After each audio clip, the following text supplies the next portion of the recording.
Remember that time you had the feeling something was off and then all hell broke loose? Or the time you had that feeling about somebody that you didn't know, that you felt like was your person, that you knew each other your whole life, but you just met? Or how about that time you're in the midst of creating something, right? Your brain seemed to just turn off while you flowed in connection to your art, to your work. You are intuitive. It is a part of our makeup as humans. Whether you choose to listen to it, have a conversation with it, or trust it is up to you. But how do you do that if you're not trained to, right? The rise of information, siloed information, and judgmental labeling has minimized our ability to trust. Trust each other, to trust ourselves, and to trust our intuition. But in my opinion, it is the only way through this rise of technology, through the rise of AI and out of this overly technical life that we're living. But not just blind trust in what you see, hear, read. Trust in your innate connection to each other, to source, to your intuition.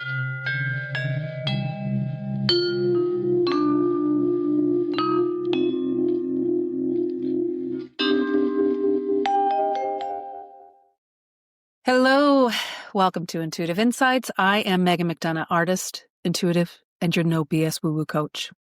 This is your space to make intuition practical and playful through insights, inspiring conversations, creative tools. We're going to tap into your superpowers so you can walk through life with clarity, confidence, and hopefully just a little bit of magic. So this week, I want to talk about the power of trust and the rise of AI in our highly technological worlds. So one of the things that made me think about this the other day is that I was reflecting back at like when I was a kid and, before internet, before cell phones and GPS. Oh my God, even before now I'm just thinking about it. And I'm like, we didn't even really get computers until like 6th or 7th grade. And it was like basics, like really, really old school, huge ass computers, But before we had all that, we relied on our trust more. Like if you got lost, right, you had to use your logic, your intuition to find your way home. Use your memory to retrace your steps, recognize landmarks that you passed, or if you were lucky enough to be near a payphone and have a quarter, you could make a call, which was always a gamble because whoever you were calling had to have moved into the modern age with call waiting and also know how to use it. Otherwise, you just risk the line being busy, which could be minutes or hours. I mean, can you imagine? Like, I can't imagine my kids today they have a hard time waiting 2 seconds, let alone having to wait till someone got off the other line with a busy signal. You know what I mean? Which brings me to the other wonderfully silent skill that we subconsciously learned or were indoctrinated with, patience. I mean, it's hard. It's really hard to imagine today how to get hold of someone. We can't get hold of somebody right away. It's like we freak out, right? We have so many different ways to get a hold of somebody immediately, so many different mediums to do it with. I mean, before, if you invited somebody to a party, right, if they said they were coming, you just trusted that they were coming at the time and place you told them. Or you wrote it down, or you copied a flyer, right? You made flyers, or you wrote it down on paper, but you trusted that they'd show up. And then you waited and had patience that they did. And you had faith in them that they would, I mean, this is back in the 80s, right? This is back in, the other thing I was reflecting on was, man, is this what my parents felt? When we were growing up and I'd look back at the 50s or the 60s and think like, man, those are ancient times. I just started watching Stranger Things again with my kids, which I was leery about because it can be a little scary. But man, it's just like, watching them go through everything and the things they were saying and doing and the bikes that they rode and, everything, but besides, I mean, I didn't play Dungeons and Dragons, nor did I know what it was, but, everything that they were talking about and doing, I just was like, this was it. This was what I did. This is what I had. This is. So in a way that was kind of fun. But the landline, I remember seeing the landline in one of the episodes of being like, this is the phone that we had. This is the kind of phone that we had. The long cord, I mean, I can't remember much anymore, but I'll tell you what I do remember, my landline number. Anybody else? I mean, it's a miracle I still have it in my memory bank, but I do. Anyway, so you didn't get to watch every show you wanted when you wanted, or have like a million choices or outlets in which to choose to watch it from. You had to wait till Saturday morning for the pre-scheduled cartoons to come out, or you'd have like an hour after school if you wanted to. And if you wanted to see your favorite episode, you had to wait till the next week to see the show come out, right? And then also there was like the TV guide that would tell you when the episodes were coming, but like only grandmas had that. And they would schedule, they would like skip things. So like if it was a holiday or if there was like, I don't know, some big event, they would boot the program. Remember that? Anyway, point is, you had to have faith. You had to have trust. You had to use your brain, your memory, your logic, your intuition. Our parents trusted us more. Or as my generation has interpreted it, through the massive amounts of information and psychological information, right, that's become available to us all in modern times, our parents just didn't care about us, right? Or they were careless. Or, I mean, I don't know. They just weren't thinking, right? So they would like demand, I remember my mom saying to me to get outside and not come home till dark. Right. And then we believed, she believed we would, and we did. And we came home before dark because we know we'd get in trouble, because gentle parenting hadn't been, existed as a concept, as a practice, or as a predisposition for judgment in society. So we all trusted each other. And for that, I feel like, one, it made more resilient kids, and it helped us use our trust more. There was one trip that my sister and I took over a summer in my college. I think she was getting ready to go into college. But we had like a day off. We were taking like a summer school program, and we had a day off, and we were just going to roam around, right? We just... we didn't have much to do, so we just kind of got on the tube and we just chose a street to stop at because we liked the sound of it and we felt the energy was great. And then we'd walk down a street, and if I saw, people one way and people the other way, and one way had a better energy, we'd go that way. And that is my favorite way to travel, just going on intuition. And we met so many cool people and went to so many cool places and had so many amazing conversations. And I would say, yes, it was safer, but it's like, was it safer, or were we just less informed? I mean, it's a toss-up, right? How do you really know that? So today, even though I love to travel like that, it's really hard with all of our technology, GPS, and the convenience to just not rely on technology instead of intuition. So with the rise of technology, there have been some amazing things, right? We're connected all over the world through the web. We can see things that we probably would have never been able to see directly and indirectly through the web, through our different devices.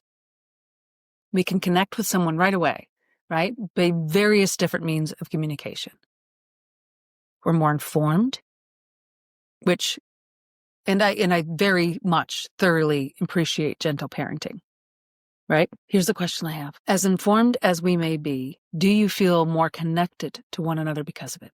Or do you fear more? Do you know which information to trust? How to trust it? Are you always able to distinguish AI and what's not AI? I mean, honestly, sometimes I can, sometimes I can't. Personally. And do you trust the people who are programming AI? which is maybe a more important question. So what is your relationship to trust now? What is your relationship to faith, to memory, to patience, to connection to others? How do you know what to follow, what to trust? So I have this question that I ask before I teach meditation or intuition. And the question is, if you walked into a room and you opened the door and all there was light, it was just filled with light, just all light, what would you see? What would you see? You'd see light, just light. You wouldn't be able to discern light from dark.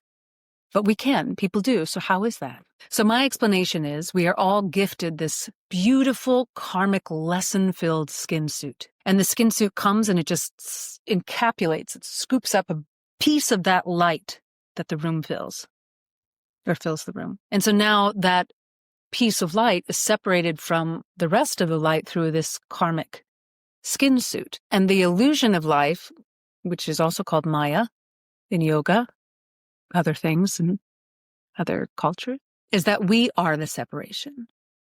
That what makes us us is this karmic skin suit. But the karmic skin suit is transient. What we are is the eternal light from that room. One source of light, broken up into little karmic skin suits. So this explanation has come from my own experience. That's where it came from. And I always find it, it's what I found when I've done readings and I intuitively read people in situations. Because to me, and I've said before, light is what we all are. Obviously, I just said that. But also, intuition is the voice of the soul. And the leader, the generator, the main source of operation of the soul is the heart. The body's main soul of operation is the brain, but we work with both. We need both. We need to unite both because we are both. So when I do a reading, what I see is your light or light and how and where it's covered up. What karmic lessons have not been released yet? Which ones are still begging to be explored? And where the most potential for your energy is, where your heart wants to go.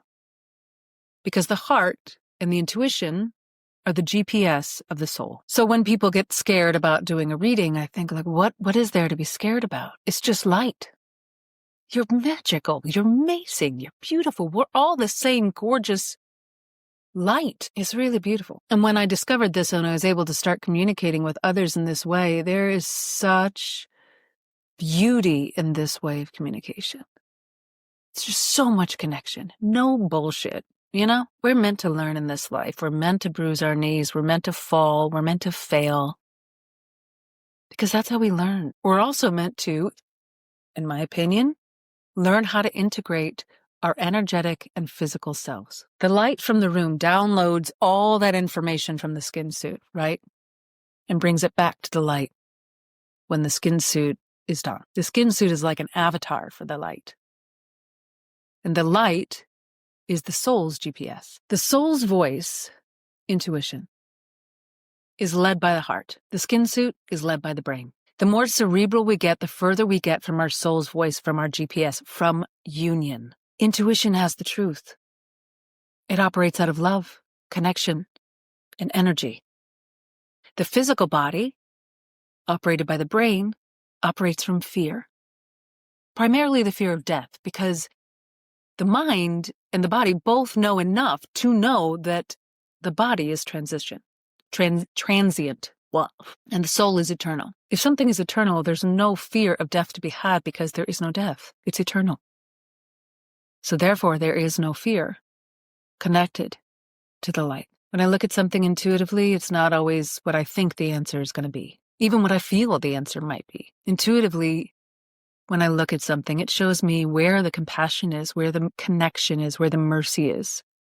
It shows where my energy is more valued and has more potential, where your energy is more valued and has more potential.